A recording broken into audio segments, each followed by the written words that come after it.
আপনার বন্ধু, আপনার সঙ্গী, আপনার সাহাবীদেরকেও, জান বন্ধু আমি একটা রাতে দিলাম, জানায় দিলাম, এক রাত ওই 1000 মাসের চাইতে বেশি দিয়ে দেব। লাইলাতুল কদরে খায়রুম মিন আলফি শাহর। তাহলে ওই যে 1000 মাস, এই শব্দ এটা বলার উদ্দেশ্য কি? ওই কথা এটা, এই ঘটনা এটা। এই কারণে 1000 মাসের কথা এটা কি করছেন? উল্লেখ করেছেন যে উম্মতে মুহাম্মাদি ঘাবড়াইও না, মন খারাপ করো না, এক রাতে বন্দেগী করবা, আমি মাওলা তোমারে তাদের 1000 মাসের চাইতে বেশি নেকি দান করব। এবার দ্বিতীয় কথা কি? 1000 মাসের চাইতে বেশি, কি এর চাইতে বেশি? এখন এই বেশিটা কত? সুবহানাল্লাহ। এই বেশি জিকির, তেলাওয়াত, তারাবি, ইফতার, সাহরি, রোজা, 5 ওয়াক্ত নামাজের জামাত, এগুলো কি চলবে। সাথে নতুন করে আরো 2টা ওষুধ, নতুন করে আরো 2টা ফাইল যোগ হবে। একটার নাম হলো এতেকাফ, আরেকটার নাম হলো শবে কদরের তালাশ। একটার নাম কি বলেন? আরেকটার নাম কি? শবে কদরের তালাশ। এই 2টা এইটার সাথে যোগ হবে। এতেকাফ বছরের আর কোনো দিন, আর কোনো সময়, বছরের অন্য সময়ে, অন্য মৌসুমে এতেকাফ করা হয় না। এখনই একটা সুযোগ। তো এতেকাফের গুরুত্বটা আপনি বুঝবেন আগে শবে কদরের উপরে আমি একটু কথা বলি, তাইলে আপনার এটার সাথে এটা মিলাইলেই আমার কথা বুঝবেন এবং কথাও শেষ হয়ে যাবে। শবে কদরের ব্যাপারে আগে একটা কথা বুঝেন। 1 নম্বর কথা হলো শবে কদর, সব এই শব্দটা হচ্ছে ফার্সি শব্দ। কি শব্দ বলেন? অর্থ হচ্ছে রাত। কদর কোরআনুল কারীমের মধ্যে ব্যবহৃত শব্দ। এই রাত্রিটাকে আল্লাহ তাআলা বলছে কদরের রাত, সম্মানের রাত, ইজ্জতের রাত, ফায়সালার রাত। কিসের রাত? ফায়সালার রাত। তো ফার্সি ভাষা আমাদের এই উপমহাদেশে একটা সময়, আমাদের এই উপমহাদেশে মোগল সাম্রাজ্যের প্রভাবের কারণে ফার্সি ভাষার ব্যাপক প্রচলন ছিল। মোগল বাদশারা আসেনি আফগান সীমান্তর ওই পাশ থেকে, সম্রাট জহিরুদ্দিন মোহাম্মদ বাবর, তার মাধ্যমে প্রথম মোগল সাম্রাজ্য আমাদের এই ভারতীয় উপমহাদেশে শুরু হয়েছিল। এরপরে বহু মোগল বাদশাহ, দ্বিতীয় বাহাদুর শাহ যাকে বলে, ব্রিটিশ জাত থেকে রাজত্ব কেড়ে নিছে, সম্রাট শাহ আলম বলতো তাকে। তো এই পর্যন্ত এই মোগল বাদশাহ সহ এই ভারতীয় উপমহাদেশে বহু মুসলিম শাসক শাসন করেছেন। এই সমস্ত শাসকদের আমলে মূল রাষ্ট্রীয় ভাষা ছিল এবং অফিস, আদালত, কোর্ট, কাছারি সব কিছুতে ফার্সি ভাষা। যার কারণে ফার্সি ভাষার বহু শব্দ আমাদের এই উপমহাদেশের চলমান, এখনো চলতেছে। এর মধ্যে এটা একটা শবে কদর। আদালতের বহু শব্দ এখনো ফার্সি ভাষা। এই আদালত এটা ফার্সি ভাষা, কথা বুঝছি না। এরপরে এই যে পেশকার, এই যে বিচারকের সামনে যে মিয়া ফাইল কি করে দেয়, আউগায় দেয়, আরে কি কয়? এই পেশকার ফার্সি শব্দ। পেশকার মানে কাজটা যিনি পেশ করেন, উপস্থাপন করেন ওনার সামনে ফাইলটা। এরকম আপনার এজলাস, এই যে বিচারক যেই চেয়ারটাতে বসে এটারে এজলাস করে, বিচারকের এজলাস, এগুলো ফার্সি শব্দ। এর অনেক আছে, যাই হোক। তো এরকম একটা শব্দ হলো শবে কদর। শবে বারাত, শবে মেরাজ, সব অর্থ হলো রাত। আচ্ছা, কদর এই শব্দের 3টা অর্থ। এক হলো সম্মান, ইজ্জত। যে বান্দা গুনাহ আর নাফরমানির মধ্যে ডুবে একেবারে নিকৃষ্ট ছিল, অপদস্থ ছিল, এই রাতের বরকতে আল্লাহ তাআলা তাকে গুনাহ মাফ করে সম্মানিত করে দেয়। এই জন্য এটাকে শবে কদর বলে। 2 নাম্বার, কদর অর্থ তাকদীর, ফায়সালা। আল্লাহ পাক রব্বুল আলামিন প্রতি বছর শবে কদর এই রাতে আগামী 1 বছরের জন্য আল্লাহ তাআলা তার সৃষ্টির মাখলুকাতের যেই ফায়সালাগুলো আল্লাহ তাআলা লিপিবদ্ধ করে রেখেছিলেন লৌহে মাহফুজে আগের থেকে, সেগুলো জিম্মাদার দায়িত্বশীল ফেরেশতাদের কাছে কাগজে কলমে লিখিত বুঝাইয়া দেওয়া হয় এই শবে কদরে। এই জন্য এটাকে বলা হয় ফায়সালার রাত। বুঝতেছেন? 2 নম্বর, অর্থাৎ এই রাতে আগামী 1 বছরের এই পৃথিবীতে মৃত্যু কার, হায়াত কার, রিজিক কদ্দুর, কার কি, সব কিছু আল্লাহ তাআলা ফেরেশতাদের কাছে লৌহে মাহফুজ থেকে, মূল কফি আগের থেকেই লেখা। তাকদীর ফায়সালা লেখা আছে আসমান জমিন সৃষ্টির 50,000 বছর আগে। এটা হাদিস। এই যে নদী, এই নদীতে ঢেউ বইবে কয়দিন, এটা লেখা আছে। এই পৃথিবী আলো ফুটবে কতদিন আর অন্ধকার হবে কতদিন, এটা কি আছে? লেখা আছে। প্রতিটা হাসি কান্না, এটাও লেখা আছে। আপনি জিন্দেগিতে হাসবেন কয়বার, এটা লেখা আছে। আপনি জীবনে কাঁদবেন কয়বার, এটাও কি আছে? লেখা আছে। তাকদীরের বাহিরে, হিসাবের বাহিরে আল্লাহর সৃষ্টিতে কিছুই নাই, কিছুই নাই। একেবারে একটা কদম তাকদীরবিহীন ওঠে না, একটা কদম। তাইলে সব কিছুর ফয়সালা আল্লাহ তাআলা আগেই লিখে রেখেছেন। 2 নম্বর অর্থ কি শবে কদরের? তাকদীর, ফয়সালা। আগত 1 বছরের যাবতীয় ফয়সালা আল্লাহ পাক রব্বুল আলামিন তার নির্ধারিত দায়িত্বশীল ফেরেশতাদেরকে কাগজে কলমে বুঝাইয়া দেয়। এই জন্য এটাকে বলা হয় কি শবে কদর। 3 নম্বর, কদরের আরেকটি অর্থ হলো সংকীর্ণতা। সংকীর্ণ মানে আপনার প্রশস্ত না, সংকীর্ণ, এটাও কদরের একটা অর্থ। যেমন কোরআনুল কারীমের মধ্যে আছে, আল্লাহ তাআলা বলেন যে ইয়াবসুতুর রিজকা লিমান ইয়াশাউ ওয়া ইয়াকদির। আল্লাহ বলেন আমি যাকে চাই রিজিক বাড়িয়ে দেই, আমি যাকে চাই ওয়া ইয়াকদির সংকীর্ণ করে দেই। অর্থাৎ এটা আমার ইচ্ছা। একই বাপের 2 পুত, একই মায়ের 2 ছেলে, আমার ইচ্ছা একজনকে কোটিপতি বানাইছি, আরেকজনকে ভিখারি বানাইছি। আল্লাহ বলেন এটা আমার ইচ্ছা। কার ইচ্ছা বলেন? একই সাথে সিএনজি ড্রাইভার, দিন শেষে কারো কামাই 1000, কারো কামাই শুধু 200।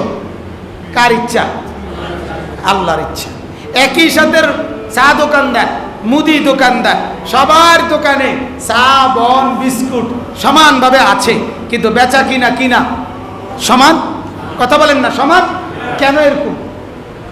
ওই যে দোকানে বিস্কুট নাই দেখা নাকি? কথা বলেন না, সব সমানই আছে, কিন্তু উপার্জন কি নয়, সমান নয়। আল্লাহ তাআলা বলেন এটা আমার ইচ্ছা। এটা কার ইচ্ছা বলেন? আল্লাহ তাআলার ইচ্ছা। অতএব এই যে কদর শব্দের একটা অর্থ হলো সংকীর্ণ, সংকীর্ণ করা। মূলত সুবহানাল্লাহ, তাফসীরে আজীব কথা লিখছে। তাফসীরে রুহুল মাআনিতে লিখছে যে এই শবে কদরে রাত্রিবেলা যখন সূর্য ডোবে, সন্ধ্যা থেকে ফজর পর্যন্ত আল্লাহর এই জমিনে, আমাদের এই জমিনের মধ্যে 7 আসমানের উপর থেকে এই পরিমাণ ফেরেশতা নেমে আসে এই জমিনে। মানুষে আর ফেরেশতায় জমিনের আর 1 ইঞ্চি জায়গা খালি থাকে না, এই পরিমাণ ফেরেশতা। সুবহানাল্লাহ। এজন্য ফেরেশতা আপনার আইসা জমিনকে একবারে সংকীর্ণ বানায় ফেলে, মানে আর হাঁটার জায়গা থাকে। যে দিক দিয়ে যায় আল্লাহর বান্দা, ওই দিক দিয়ে কি আছে? ফেরেশতাদের মিছিল, ফেরেশতাদের কাতা। এজন্য হাদিসের মধ্যে আছে শবে কদরে সন্ধ্যা থেকেই হযরতে জিবরাইল ফেরেশতা 7 আসমানের উপরের ফেরেশতাদের বিশাল বড় কাফেলাকে নিয়ে জমিনে নেমে আসে। আর ইউসাল্লুনা আলা কুল্লি আবিদিন কাইমিন আও কাঈদিন, দাঁড়িয়ে থাকা কিংবা বসে থাকা, যেই অবস্থাতেই আছে, যেই কোনো ইমানদার বান্দা দাঁড়াইয়া হোক, বসে হোক, শুয়ে হোক, যেভাবেই কোনো না কোনো ইবাদত করতেছে, হয় জিকির, নয়তো তেলাওয়াত, নয়তো তাসবিহ, নয়তো কোরআন, নয়তো নামাজ, যে যা করছে ইবাদত, আল্লাহর নবী বলেন জিবরাইল ফেরেশতা তার এই বিশাল ফেরেশতার বাহিনী নিয়ে প্রত্যেকের জন্য দোয়া করতে থাকে, আর হেঁটে হেঁটে সবার সামনে দিয়া যাইয়া সালাম দিতে থাকে। সুবহানাল্লাহ। হ্যাঁ, এটা হাদিস। সালাম দেয় জিবরাইল, সালাম দেয় দিতে, সালামু আলাইকুম, কি খবর মাওলানা সাহেব? এই জিবরাইল সালামু আলাইকুম, কেমন আছেন মেজর সাহেব? ফেরেশতা বলেন আলহামদুলিল্লাহ। কেমন আছেন ইমাম সাহেব? হ্যাঁ। এবং হাদিসে এটাও আছে, তাফসীরে রুহুল মাআনিতে, যে ফেরেশতা জিবরিল অগণিত আল্লাহর ইমানদার বান্দার সাথে সবে কদরে মুসাফা করে, হাত মিলায়, মুসাফিহু, হাত মিলায়। আচ্ছা, এটাও লিখছে যে কার সাথে হাত মিলাইছে তো বুঝবেন কেমনে? এমনি তো দেখা যায় না, হাত তো মিলাই, কার সাথে মিলায়?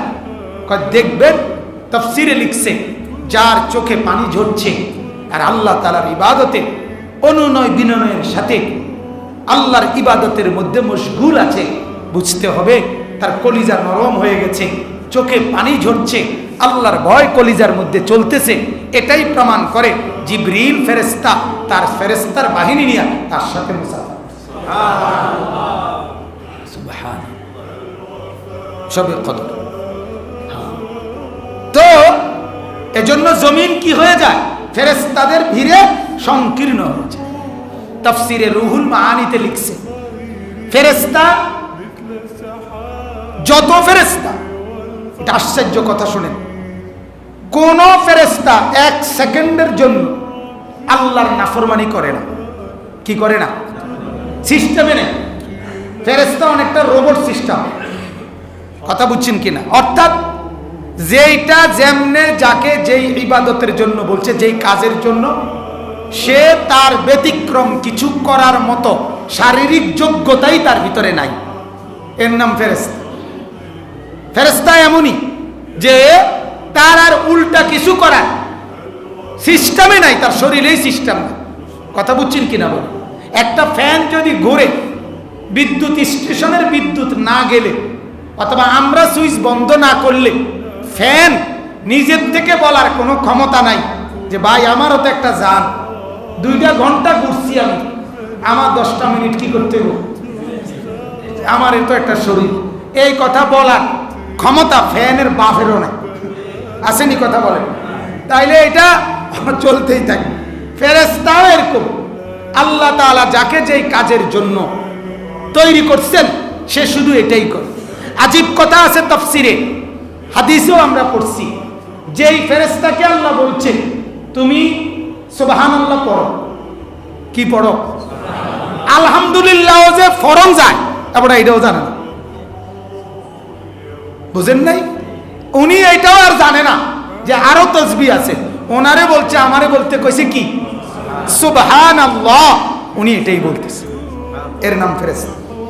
তো সেই ফেরেশতারা তাদের ইবাদত, আমল, জিকির, তাসবির অভাব পড়ছে, কথা বলেন কি? তো তাফসীরে রুহুল মাআনিতে, তাফসীরে রুহুল মাআনি বলতেছি এই কারণে, আমার শায়েখ আল্লামা মুফতি মুশতাকুন নবী সাহেব এই বছর উমরার সফরে, আমি যে উমরায় ছিলাম হযরতের সাথে রমজানের শুরুতে, এই সময় আমারে অনুরোধ করছে, আদেশ করছে যে এই বছর শবে কদরের বয়ান তাফসীরে রুহুল মাআনি পড়ে এরপরে করবেন।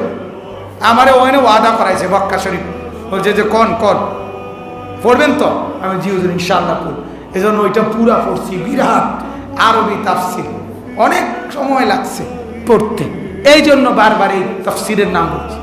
এটা শ্রেষ্ঠতম তাফসীরের কিতাব, যিনি লিখছেন বাগদাদের আল্লামা মাহমুদ আলুসি আল বাগদাদি, শ্রেষ্ঠ মুফাসসির আরবি তাফসীর। আপনার শুধু একটা উদাহরণ বলি তাহলে কিতাবটার গুরুত্ব মনে আসবে। ওই মুফাসসির যিনি, উনি আল্লামা মাহমুদ আলুসির জীবনীতে আছে, উনি বলছেন কোরআনের তাফসীর লিখবার সময় যদি কোনো শব্দ বা ব্যাখ্যা কোন আয়াতের আমি যদি না বুঝতাম, বুঝতেছি না কি বুঝাইতে চাচ্ছেন আল্লাহ, আমি আমার লেখা বন্ধ করতাম, সব বন্ধ করে চোখটা শুধু বন্ধ করতাম, 7 আসমানের উপরে লৌহে মাহফুজে আল্লাহ তাআলা আমার সামনে খুলে দিতেন, আর ওই আয়াতের তাফসীর কুদরতি ভাবে আমার জন্য লিখে দিতেন। মালিকের সাথে যার এমন সম্পর্ক, ওনারা হলেন মুফাসসির। আর আমরা দেশেও 8,000 মুফাসসির, রোডে গাড়ি সিফা সাফায় কোনা কানিতে কোটি কোটি মুফাসসির আমাদের দেশে, কোটি কোটি, একবার সব জাতি, হাজার হাজার লাখ লাখ। এবং আল্লাহর নিয়ামত, আমরার দেশে কোনো নরমাল কোনো মুফাসসির নেই, সব আন্তর্জাতিক খ্যাতি সম্পন্ন, বাইক ছিঁড়ে না, কথা বুঝছেন? ওনার স্বাস্থ্য ভাইয়ের হিস্সা, হিস্সা মানে তো বোঝেন, ওই অংশের মানুষে ওনারে চিনে না, ওটা আন্তর্জাতিক খ্যাতি সম্পন্ন, কথা বুঝছেন না? বিরাট কিছু, উনি কই, নাম কই, টাইটেল কই, আরে সুবহানাল্লাহ, আন্তর্জাতিক খ্যাতি সম্পূর্ণ। ইউনিয়ন খ্যাতি বা উপজেলা খ্যাতি সম্পন্ন বা জেলা খ্যাতি সম্পন্ন এমন কেউ নেই, সবাই প্রথম থেকেই বিদেশ, মাঝে মধ্যে বাইতাই এলাকায় আসে কি, মাঝে মধ্যে দেশে, আল্লাহ মাফ করে দেন। হ্যাঁ, ওনারা ছিলেন মুফাসসির কোরআন, চোখ বন্ধ করছেন তো 7 আসমানের উপর পর্যন্ত খালি হয়ে গেছে।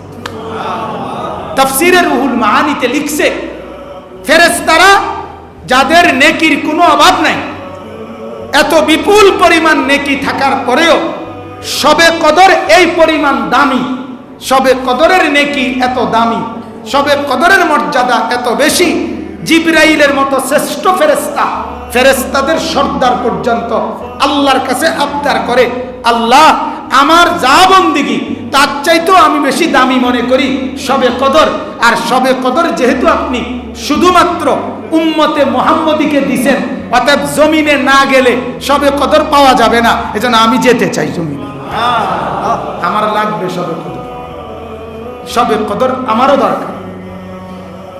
এজন্য জিবরিল তার বাহিনী নিয়ে আয়েশা বলে, মাওলা আজ রাতে আপনি আপনার বান্দাদেরকে যেই শবে কদরের নিয়ামত দিবেন, এটা আমারও দেন, আমারও লাগবে এটা। সুবহানাল্লাহ, আমার বাপ, এজন্য বিষয়টা আপনি এই শবে কদর মানে 2 খান জিলাপি, ঠিক না কথাটা?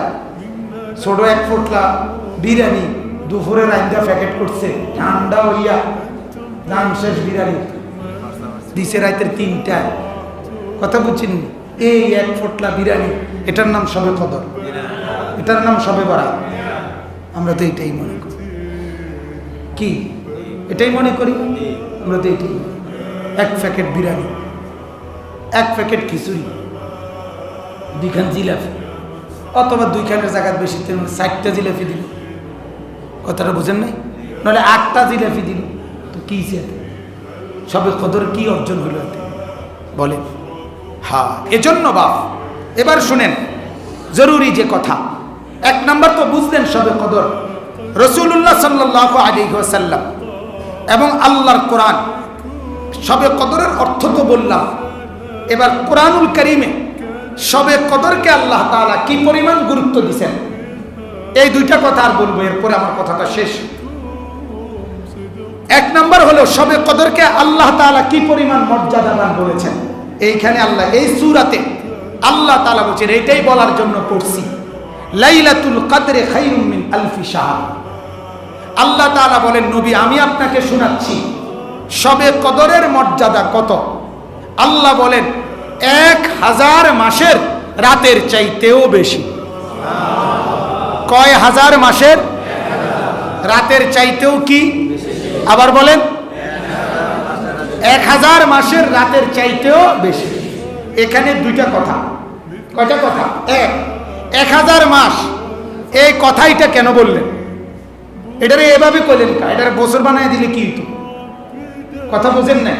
বছর বানাইলে হয় 83 বছর 4 মাস, এমনও তো বলতে পারতেন, অথবা এত দিন বলতো, কিন্তু 1000 মাস এই শব্দটা বলার কারণ হলো তাফসীরের মধ্যে লিখছে নবীজি সাল্লাল্লাহু আলাইহি ওয়াসাল্লাম একদিন এরকম সাহাবায়ে কেরামকে বলতেছিলেন যে শোনো, পূর্বের জামানায়, পূর্ব যুগে, বনি ইসরাইলের জামানায়, মানে আগের নবীর আমলে এমন একজন আল্লাহর বান্দা ছিল নেককার। নবীজি শুনাইতেছিলেন যেই আল্লাহর নেক বান্দা এক টানা 1000 মাস আল্লাহর রাস্তায় সর্বদাই যুদ্ধের পোশাক পরিহিত অবস্থায় অনবরত 83 বছর 4 মাস 1000 মাস যুদ্ধের পোশাক পরিহিত আল্লাহর রাস্তায় জিহাদ করেছে। লাবিসাস সিলাহা ফি সাবিলিল্লাহ আলফা শাহর। কতদিন? 1000 মাস। এই 1000 মাসে কোনদিন হইল রাতে কিংবা দিনে যুদ্ধের পোশাক খোলে নাই। যুদ্ধের পোশাক কি? সৈনিকের অস্ত্র আলাদা করতে নাই, এটা না নিয়ম? আপনাদের নিয়ম এটা না? সৈনিকের অস্ত্র কি হয় না, সৈনিক থেকে কি হয় না, আলাদা হয়, আলাদা হয় না। ঠিক 1000 মাস এক টানা লোকটি 83 বছর 4 মাস এই লম্বা ইবাদত করছে।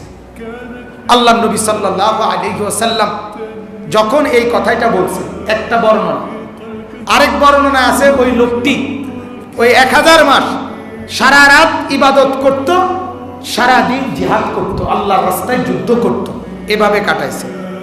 আরেক বর্ণনা আছে 4 জন নেককার বান্দার কথা বলছে নবীজি, একজন না 4 জন, যারা এক টানা 80 বছর 80 আমান লাম ইয়াসুহু তরফাতা আইন। বন্দেগী আর কি করুম, আমরা গড়ে তো 60 65 70।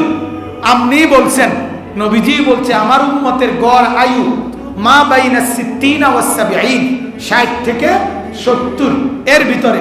তাইলে আমরা কি করুম আর আমল, আর ওই লোকের নেকির সমান যাব কেমনে? ফাআজিবাল মুসলিমুনা মিন যালিক ওয়া তাকাসারাত ইলাইহিম আমালুহুম। আল্লাহর নবীর সাহাবীরা নিজেদের আমলকে সামান্য মনে করতে লাগছে আর মনটা খারাপ করে ফেলছে। আহারে আমরা এখন তাইলে কেমনে পৌঁছবো তার মতো, ওই উনার মতো? হ্যাঁ, আল্লাহ পাক রব্বুল আলামিন আরশ আজিম থেকে আল্লাহ এটা দেখছে কিনা? তো জিবরাইল পাঠাইয়া দিছে, পাঠাইয়া বলছে বন্ধু, নবীকে জানাইছে, বন্ধু আমার আপনাকে ভালোবাসি যেমন ওরাও তো তেমন ভালোবাসি, আপনার সঙ্গীগুলো রে আমি ভালোবাসি। আপনার মন খারাপ হইলে আমার যেমন কষ্ট লাগে, ওদের মন খারাপ হইলেও তো আমার কষ্ট লাগে। ভালোবাসি যেমন আপনাকে, ভালোবাসি তেমন আপনার বন্ধু, আপনার সঙ্গী, আপনার সাহাবীদেরকেও। জান বন্ধু, আমি একটা রাতে দিলাম, জানায় দিলাম, এক রাত ওই 1000 মাসের চাইতে বেশি দিয়ে দেব। লাইলাতুল কদরে খায়রুম মিন আলফি শাহর। তাহলে ওই যে 1000 মাস, এই শব্দ এটা বলার উদ্দেশ্য কি? ওই কথাইটা, এই ঘটনাইটা, এই কারণে 1000 মাসের কথাইটা কি করছেন? উল্লেখ করেছেন যে উম্মতে মুহাম্মাদি ঘাবড়াইও না, মন খারাপ করো না, এক রাতে বন্দেগী করবা, আমি মাওলা তোমারে তাদের 1000 মাসের চাইতে বেশি নেকি দান করব। এবার দ্বিতীয় কথা কি? 1000 মাসের চাইতে বেশি, কি এর চাইতে বেশি? এখন এই বেশিটা কত? সুবহানাল্লাহ, এই বেশি